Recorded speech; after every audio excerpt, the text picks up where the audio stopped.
What is going on, guys? It is Wrestlelamia here, back with another video. Now, the 2019 edition of the Survivor Series has entered history as the first event to feature the stars of NXT, Raw and SmackDown battling for brand supremacy. However, who won and how was the show? Join us now as Wrestlelamia looks at the 2019 Survivor Series, as well as the good, the bad, and the downright ugly. Be sure to subscribe and hit that notification bell for more videos like this. And if you haven't happened to have caught our previous video, be sure to support all wrestling content.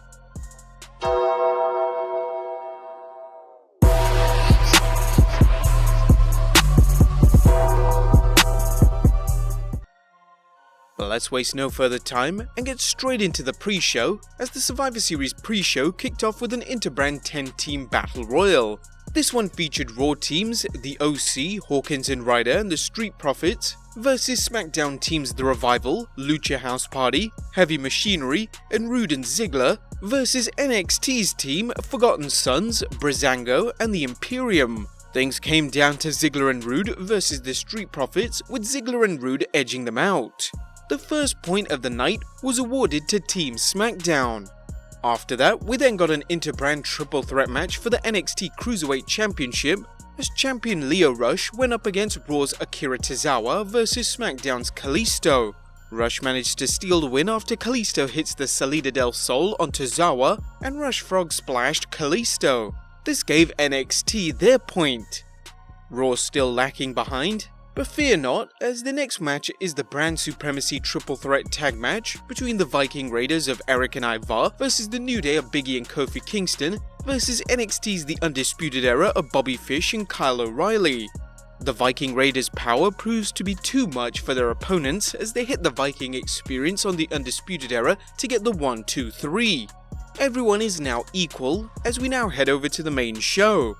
The main show kicks off with the Survivor Series 5-on-5-on-5 Women's Elimination Match, as Team Raw of Charlotte, Natalya, the Kabuki Warriors and Sarah Logan take on Team SmackDown of Sasha Banks, Carmella, Dana Brooke, Lacey Evans and Nikki Cross versus Team NXT of Rhea Ripley, Bianca Belair, Candice LeRae, Io Shirai and Toni Storm. This one sees the Asuka and Charlotte rivalry harm Team Raw, as Asuka hit the mist on Charlotte Flair, blinding her, and NXT gets the win after two supposedly injured members return to help Rhea Ripley get the Duke. Team NXT win this one, making it 2-1-1 to NXT. The match after that is the Brand Supremacy Triple Threat Match between AJ Styles versus Schinsky Nakamura versus Roderick Strong. Strong capitalizes on AJ Styles taking Shinsuke out to get the win here. Roderick Strong gets another point for NXT, who now lead with 3-1-1. The next match is not a brand supremacy match, but the NXT Championship match as champion Adam Cole takes on Pete Dunn. This one is an intense battle with both men selling their hard-fought matches at NXT TakeOver War Games. Dunn is on the verge of victory, but Cole lands the last shot for the win. Adam Cole manages to retain his NXT Championship. Next up is the Universal Championship match as the champion The Fiend takes on Daniel Bryan. Daniel Bryan uses his superior wrestling skills to stay in this one, but it's still not enough to get the win and The Fiend retains. Did anyone think that he was gonna win? Next up, it's another Survivor Series 5-on-5-on-5 men's elimination match as Team Raw of Seth Rollins, Drew McIntyre, Kevin Owens, Randy Orton and Ricochet take on Team SmackDown's Roman Reigns, Mustafa Ali, Braun Strowman, King Corbin and Shorty G versus Team NXT, which was revealed to be Tommaso Ciampa, Damian Priest, Matt Riddle, Keith Lee and Walter. Now more infighting occurs, but Team SmackDown gets the win after Roman Reigns outlasts Keith Lee, who makes a strong impression on the fans. The scores are now 3-2-1. After that, it's a no-holds-barred / no disqualification match, aren't the two the damn same? For the WWE Championship as champion Brock Lesnar takes on Rey Mysterio. Well, at least this one didn't end in 5 seconds, as despite some help from his son Dominic, Rey ultimately falls to Brock Lesnar.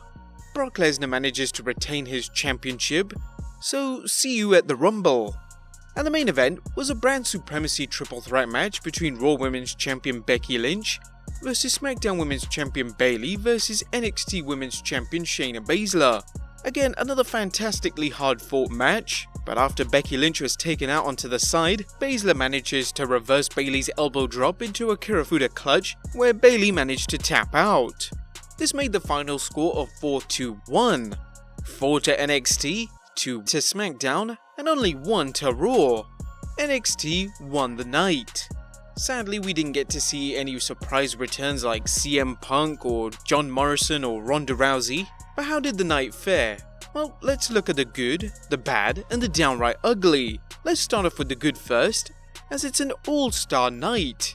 Now every sport has its all-star game, a night when the best of the best compete against each other, so why shouldn't wrestling have something equivalent? The WWE has had Raw vs SmackDown based pay-per-views before, but tonight truly felt like a night when each brand's best were assembled.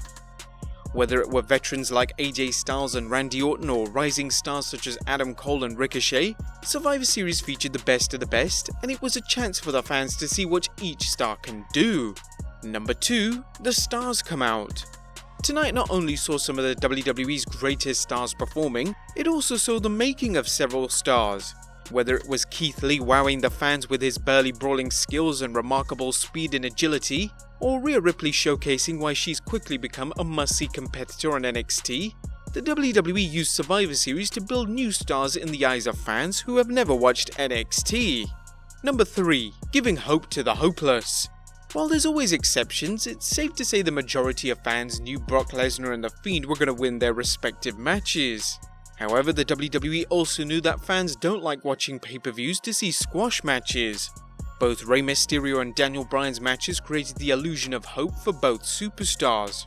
With Rey, the no disqualification stipulation allowed him to use whatever weaponry he could get his hands on, but the real surprise was seeing Rey send Dominic run in and ultimately get involved in the match. With Rey and Dominic double teaming the Beast, it looked like Rey was going to come out the victor in his most difficult challenge yet.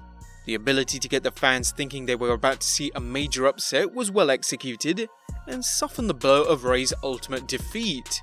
Daniel Bryan on the other hand made his match with The Fiend interesting by using his superior wrestling skills to stay in the match.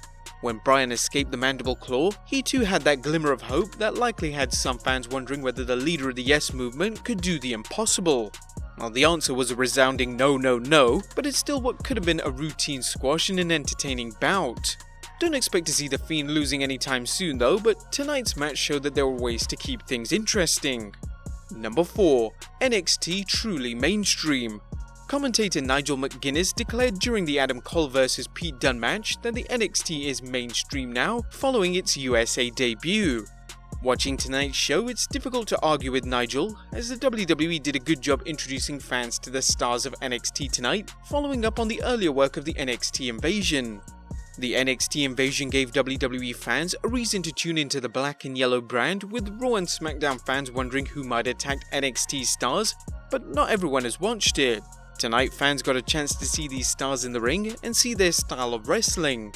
Now NXT may not be for everyone, but more fans know who they are and where they can see them every week. Number 5, putting Rude and Ziggler over.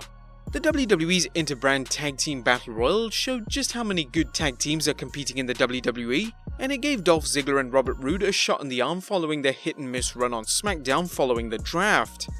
Roode and Ziggler need to be seen as a threat if they're going to continue working alongside King Corbin, and this Battle Royal win was a good move. And lastly, setting up intra-brand feuds. Now although Survivor Series was about brand supremacy, the WWE did a good job advancing some of its rivalries within brands as well. Whether it was Charlotte and Asuka fighting with each other despite being on the same team, or Roman Reigns and Baron Corbin coming to blows leading to Corbin's elimination. The WWE Universe got to see some exciting rivalries, as well as a host of other ones should the stars of the various brands meet again. Survivor Series wasn't just about tonight, it was about future events such as TLC. But that was the good. What about the bad? Number 1, tiresome triple threats. With 3 brands competing for brand supremacy, triple threat matches seemed inevitable. Nonetheless, the WWE overused the terrible trope that gets fans irate when they see a match is being held under triple threat rules, the cliched situation of one wrestler taking out another while the third competitor capitalizes, pinning the other. This didn't happen once, but twice, beginning with the Cruiserweight match, then the Styles vs Nakamura vs Strong match.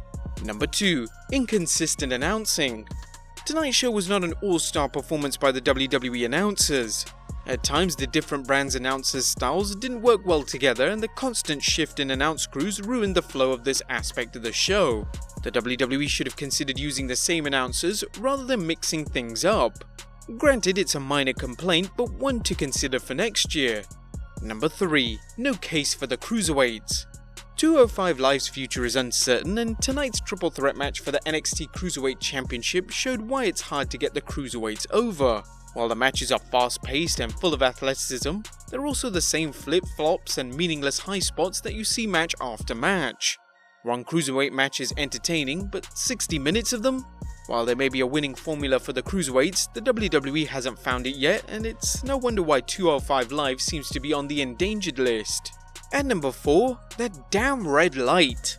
Seriously, is there any reason to keep this damn light on constantly for the Fiend matches? Granted, it does give some illusion that you are wrestling in hell, but enough is enough now. What do you guys think? Should the red light continue in the Fiend's next match? Does it need dimming, or does it need to be turned off for good? And lastly, the downright ugly. While the WWE has had some bad TV this year, it has also had some good pay-per-views, but nothing like Survivor Series. This year's event restored some of the luster to Survivor Series, one of the WWE's big four, but a show that has fallen by the wayside due to it becoming just another pay-per-view. But not this time around. Survivor Series not only featured the traditional Survivor Series elimination matches, it took the quest for bragging rights to new heights. This show was the WWE's best pay-per-view all year and arguably the best pay-per-view from any promotion. The WWE made a statement tonight. AEW may tout itself as all about top-notch athleticism, but the WWE can outdo anyone in the ring with its deep talent roster. Every match featured fantastic grappling, which is expected as this was the equivalent of an all-star game of wrestling. Can the WWE do this every pay-per-view? Well, the answer is simply yes, if they wanted to. Even if the WWE goes with a hard brand split, each roster has an amazing selection of talent. The question is whether the WWE puts the same effort into weekly television and subsequent pay-per-views that it did leading up to and during Survivor Series. That's on the WWE, but for tonight, they were at the top of the game and showed the world they have the ability to be the best in the business. But there you have it guys, a quick recap and our review of this year's Survivor Series. What did you guys think of this show? Rate it down below, subscribe if you haven't already, follow us on Instagram and Twitter, and I'll see you next time with some more wrestling content.